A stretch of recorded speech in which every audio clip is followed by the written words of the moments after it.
is still more common in low running, and probably most common in beef cattle. Reason being, beef cattle, dairy cattle have their diet, quote unquote, monitored and managed, okay, all the time. So really, theoretically, they shouldn't run into deficiencies as much because their diet is supposed to be managed and manipulated according to what their metabolic needs are.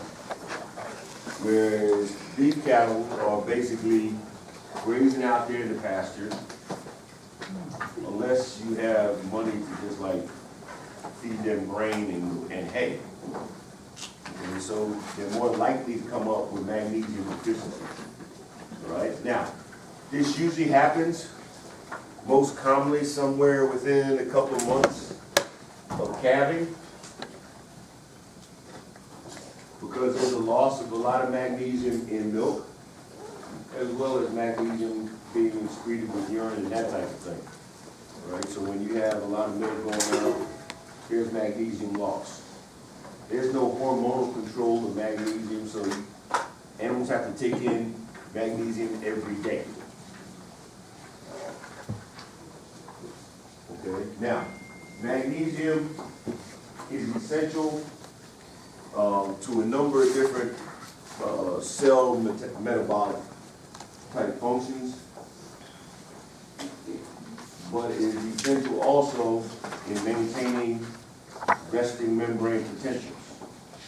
In other words, since that's the case, these animals have tectonic spasms, can have seizures, that type of thing.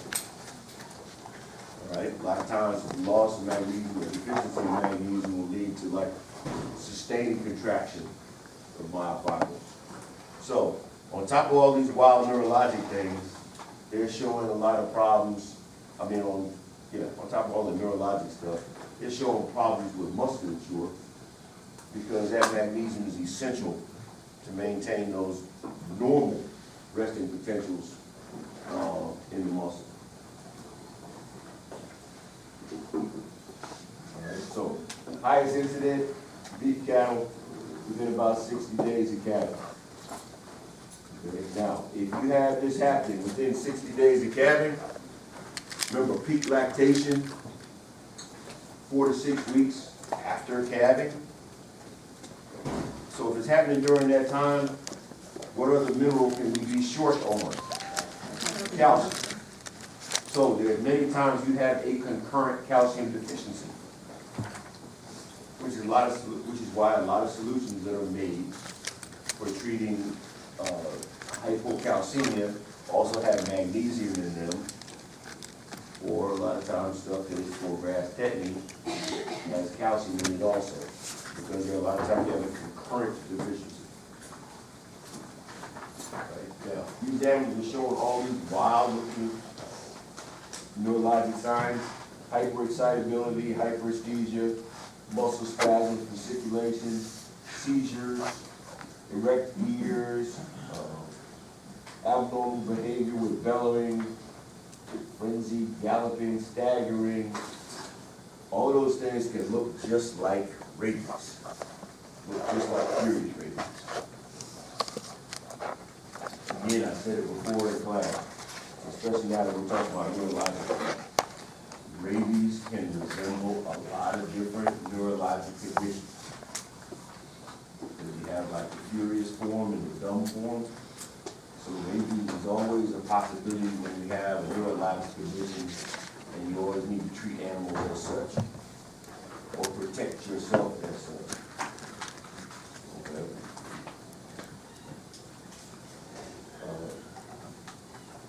Most common history is animals that have turned out onto lush, heavily fertilized pastures. Usually happens within 2 weeks. All right. It is levels of ammonia and potassium in the gut that retard the absorption of magnesium.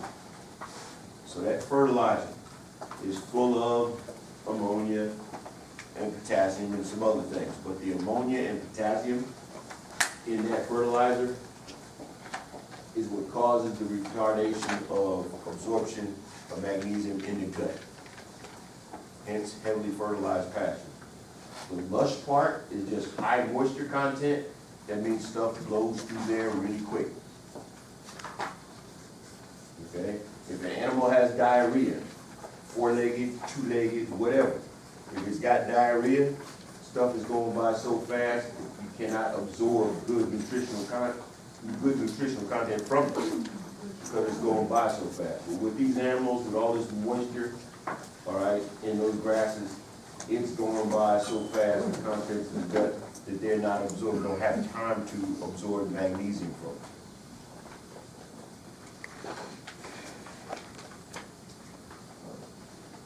Now, certain cereal grains are high in potassium, like wheat, oats, and barley, all right? And especially when they're in their growth phase, they're high in potassium, okay? They eat these things, like I said, cuts down on absorption of magnesium in the gut. A lot of these animals may be found dead. So if it hits a herd, initially what's gonna happen, somebody's probably gonna say, well, I got some cows down dead and some others that are staggering around and acting like they got rabies. And that would be kind of the history that you get. Okay, or he may just call you and say, hey, I got a couple cows down, dead. History is extremely important because this disease can easily become fatal. So you really don't have time for lab work. You've got to start treatment before you can possibly get lab work back. So you're going to have to diagnose this off of clinical signs and history. You can confirm your diagnosis off levels of magnesium in either blood, urine, CSF fluid, or ocular fluid. All right, the last one's real important. Because if somebody calls you and says they got a cow down dead, they found her, dead this morning. Last night she was fine, but she was dead this morning. By the time you get there, you can't pull blood. You can't pull urine, all right? But you can pull vitreous fluid out of the eye and submit that for testing to confirm diagnosis, all right? Up to 24 hours after they die. So just because they're already dead does not mean you can't do lab work. You can do lab work by way of vitreous fluid out of the eye.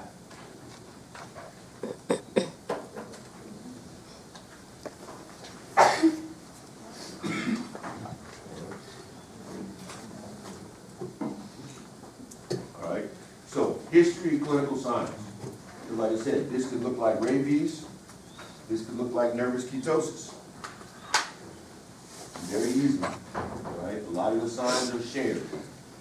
Since animals don't read the books, they are not going to show just those signs that we have written for that particular disease.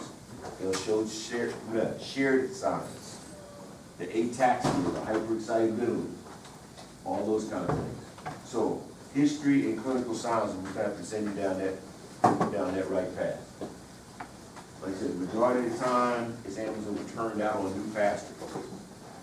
Just did it in the last week, 10 days, and all of a sudden, this is happening. Most common in the spring and the fall. There's a lot of toxicities that occur, usually happen in the wintertime. Why? Because toxic plants usually are the only thing green when everything else is brown. Okay? This happens more often in spring and fall. Okay, so we've got to treat it. All right, so whether we're going to treat it, all right, we can treat it IV. Suppose it's sub-Q, but that's got to hurt. All right. We treat it IV. You can also treat it by way of enzymes. Okay. IV, magnesium sulfate. You can do it by way of enema, magnesium chloride. Now remember, when you treat, especially when you're treating IV, Remember, you need to have calcium in your fluids because you may very well have a concurrent calcium deficiency. There are a bunch of different solutions made that come in a convenient 500 cc bottle that you can put a funnel drip set on or a regular drip set and run into this animal IV. Most of the time, these animals, you know, if you catch them right or they're down, you can do that pretty easily. If they're running around going crazy, well, that poses a problem. So there are a number of different solutions that you can use just to treat these. And normally you treat IV. In the book, I know they got sub-Q. And they would tell you after treating sub-Q, I mean, when they're talking about treating sub-Q, well, you can only shoot so much underneath the skin because it causes irritation to the muscle and all that kind of stuff. Your best bet is to go IV.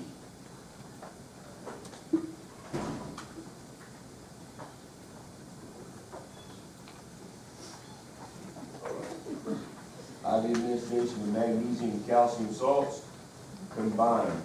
Because a lot of times we have concurrent hypomagnesemia.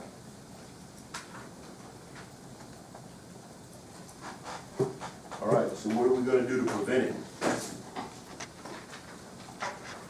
All right, we can supplement. All right, there's feed block, salt block and all that kind of stuff. They have more magnesium in them. You can have magnesium in the feed. There's even quote-unquote magnesium-based fertilizers. You can put magnesium in the water. If you put magnesium in the water, then they have to have only access to the water source that has magnesium in it. Otherwise, I'm sure they would try to go somewhere else, probably because the magnesium probably doesn't taste that good. Right, so you can supplement in feed, water, also possibility you can grass. Now, if you treat all your animals, everybody makes it through, or most of them make it through. The way to prevent this, all right, also besides just supplementing and all that kind of stuff, is slow introduction onto lush, heavily fertilized pasture. So what does that mean? Okay, winter time, had varied pasture, wasn't that good, but you got some heavily fertilized pasture, and they're coming off the one bad pasture and they're coming on to the really good one. All right, what are you going to do? It's like, well, I don't know whether that pasture is low in magnesium or not. The idea is, if you're not sure, and you've got lush, heavily fertilized pasture, and you got cows that are newly have calved recently, that kind of thing, introduce them to the pasture gradually. In other words, don't turn them onto that pasture and leave them there. You can turn them onto that pasture for a number of hours, or you can feed them a lot of hay before you turn them on that pasture. Okay, which will cut down on their intake for a while, and it also will slow stuff going through the gut, because all that bulky hay feed stuff will slow stuff going through the gut. They have more opportunity to absorb that magnesium. On all these diseases we're talking about, like I said, we're worried about diagnosis, all right? We're worried about treatment. We also got to be worried about prevention. You've got to tell that client something. You've got to educate that client so this doesn't happen again on all these things. Now, a couple other ways you can get it. We said the young cereal, green cereal crops are high in potassium. Those calves that are bottle babies, all right, that are being fed just milk, all right, unless you supplement that with some magnesium, you can run into this very same disease syndrome. So sometimes it's referred to as whole milk technique, and it's talking about those bottle babies that are being fed milk, all right, that may be low in magnesium and you need to supplement some.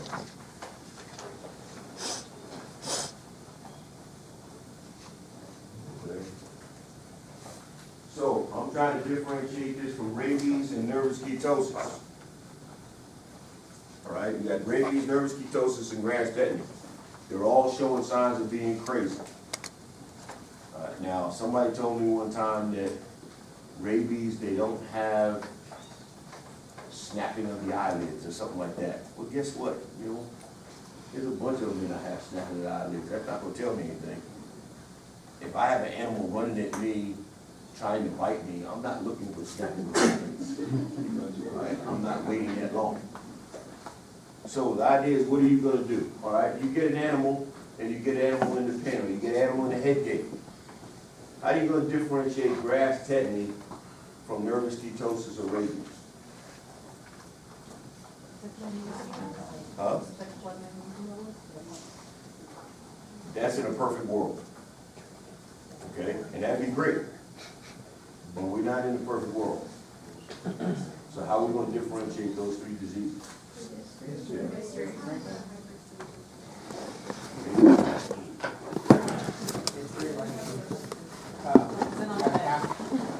Okay. I hear history. I hear acetone on the breath. All right. Now, that acetone on the breath is going to tell us ketosis. All right. I got nervous ketosis. I can eliminate nervous ketosis out of the mix. If they have ketosis so bad that they're running around doing the whole nervous thing, they definitely have ketones being expelled in the breath. So acetone on their breath. The other thing, remember, with a cow that has ketosis, you can check either her blood or her urine, or even milk, right? So you can check urine and milk without being invasive and check BHB levels. So you can eliminate ketosis like that. All right? Grass tetany, you're going to have to basically kind of eliminate on history.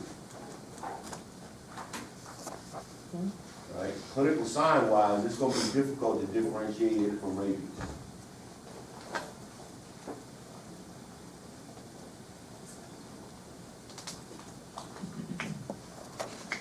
You can't use, like I said, just looking at clinical signs and trying to eliminate a clinical sign. None of these animals read the books. So they may not be showing all the signs. Acetone breath, you can't get around.